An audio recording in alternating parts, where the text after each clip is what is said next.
안녕하세요. 연세건설병원 박의장 원장입니다. 무더운 여름 지나고 가을이 늦게 왔죠. 운동도 많이 하시고 요즘 발목 염좌라든지 골절 환자가 급증하고 있는데 가을철 건강 유의하시기 바랍니다. 오늘은 무지외반증에 대해서 말씀을 드릴 텐데요.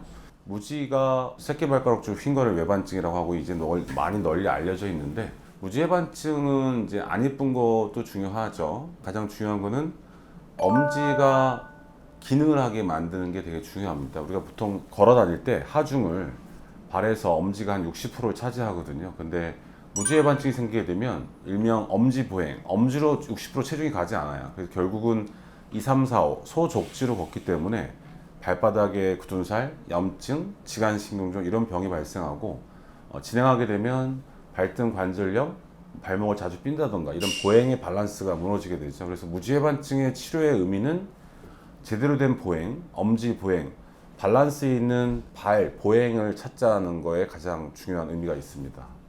수술 방법은 요즘 각광받고 있는 구멍을 내서 하는 채소 침습 수술 방법, 그리고 과거부터 입증되어 있는 회전을 하는 피부 절개를 해서 하는 교정 절골술, 그리고 수술 후 재활에 대해서 말씀드리도록 하겠습니다. 첫 번째 주제는 제가 한 20년 가까이 무지외반증 수술을 해왔는데요. 과거부터 입증되어 왔고 현재도 가장 보편적으로 많이들 시행하고 인정받는 수술 방법이에요. 피부를 절개하고 뼈를 회전시키는 교정 절골술입니다. 그래서 보시다시피 오른쪽에 아주 심한 무지외반증 환자를 볼 수 있는데요. 이렇게 심한 환자에서는 회전이 중요하거든요. 그래서 피부를 절개하고 회전을 시켜서 두 번째 뼈와 평하게 만드는, 이걸 교정 절골술이라고 하죠. 그래서 피부 절개를 하기 때문에 켈로이드가 있거나 아니면 이 흉터에 대한 부담이 큰 분들은 이 수술에 있어서는 조금 단점이 있을 수 있죠. 근데 좋은 점은 피부를 절개하고 하기 때문에 일단 확실히 뼈를 보호하기 때문에 채소 침습보다는 합병증이나 재발의 비율이 아직까지는 작아요.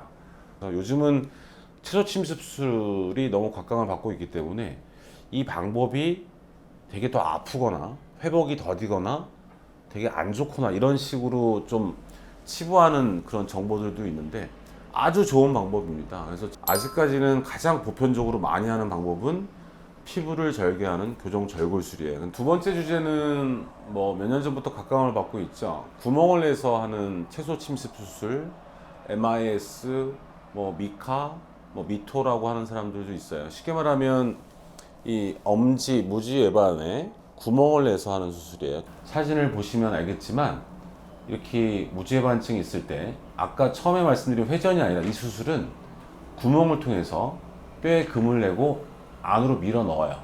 밀어 넣으면 일자의 배열을 얻을 수가 있고, 그리고 이곳에 나사나 핀을 삽입할 수가 있죠. 그래서 대표적인 채소 침습 수술의 수술 전 그리고 수술 후 사진이거든요. 그래서 이게 구멍을 내서 하기 때문에 정말 숙련된 사람일지라도 이 각도의 배열이라든가 정면 모습, 옆면 모습을 봤을 때 조금이라도 이게 틀어지게 되면 여러 가지 합병증이 있을 수 있어요. 그러니까 이런 합병증이 교정 절골술보다는 좀 더 높은 게 사실이에요. 근데 좋은 점은 흉터가 거의 남지 않아요. 그리고 보통 엑스레이에서 보시다시피 채소 침습 수술할 때는 이렇게 나사를 많이 써요. 그래서 이 나사는 좋은 점은 되게 튼튼하죠. 튼튼하기 때문에 뼈의 형성, 리모델링이 빨라요. 그래서 보통 젊은 분들은 4주면 일반 신발을 신거든요. 근데 단점이 있다면 이게 아무리 티타늄이고 인체에 무해하다고 하지만 몸에 두는 거에 대한 거부감이 많은 경우가 많아요. 그래서 저희 병원은 이렇게 가늘한 핀을 많이 사용해요. 핀을 사용하게 되면 좋은 점이 있다면 일단 수술할 때 나사보다는 통증도 당연히 더 적고요. 제거할 때 핀은 나사보다 훨씬 용이해요. 나사를 못 빼거나 나사가 부러지거나 그런 일이 거의 없어요. 그렇기 때문에 핀으로 하는 채소 침습 수술, MIS 미카도 매우 결과가 좋다.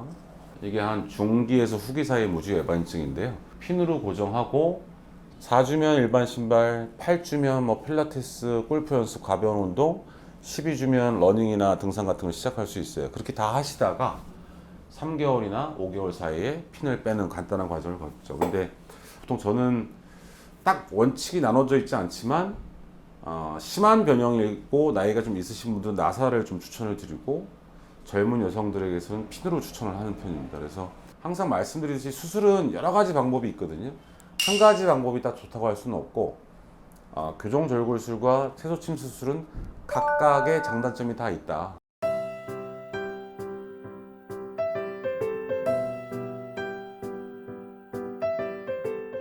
어떻게 더 아프다, 회복이 빠르다, 요건 좀 맞지 않고요. 일례를 좀 들어드릴게요. 그러니까 10년 좀 안 됐을 거예요. 좀 젊은 여성인데 한쪽을 수술했어요. 절개를 하고 성형외과 봉합을 해서 흉터도 티가 많이 안 나고 한쪽이 만족스러워서 얼마 전에 오셨어요. 그래서 얼마 전에 와서 반대쪽을 수술을 하고 싶어요, 원장님. 그래서 요즘은 이런 흉터가 적은 방법도 있어요. 그래서 장단점을 말씀을 드렸는데 그분은 저한테 하는 말씀이 뭐냐면 나는 반대쪽 절개했는데 그때 통증도 별로 적었고 참을만 했고 운동도 너무 잘했고 회복이 빨랐다. 근데 알아보니까 채소 침습술은 흉터는 적은데 핀과 나사 뺄 때까지 빨라야 3개월, 5개월, 어떤 땐 6개월까지 걸린다고 하더라. 그래서 나는 흉터가 좀 있더라도 합병증이 적고 예전과 같은 방법으로 절개해서 핀으로 하고 빨리 빼고 그분은 4, 5주 만에 일반 신발 신었고요. 7, 8주 만에 핀 빼고 운동 시작하면서 저하고 헤어졌거든요. 그래서 환자분들마다 조금 바라는 것들이 있어요. 빠른 운동 복귀냐, 아니면 합병증이 좀 더 적은 거냐, 아니면 난 흉터는 너무 싫어. 여러 가지 가능성이 있기 때문에 거기에 맞는 환자 맞춤형 수술 방법이 매우 중요하겠습니다. 마지막으로 무지해반증 수술법이 정보가 많아요. 근데 재활에 대한 정보가 너무 없거든요. 재활이 정말 중요해요. 코바늘 열심히 감고 엄지 운동을 열심히 하고 그 의사하고 잘 유기적으로 협조해서 재활이 잘 돼야지 회복이 빠르고 나는 1년 됐는데 왜 계속 아파? 이런 일이 발생하지 않아요. 그러니까 가장 중요한 거는 제가 쉽게 말씀드릴게요. 무지해반증이 있으면 이게 엄지가 위로 뻗쳐요. 어떤 운동이 중요할까요? 내리는 게 중요해요.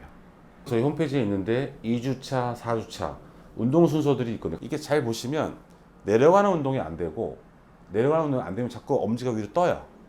뜨다가 어느 순간에 이 스프링이 타이트해지면 엄지는 다시 옆으로 휘게 돼요.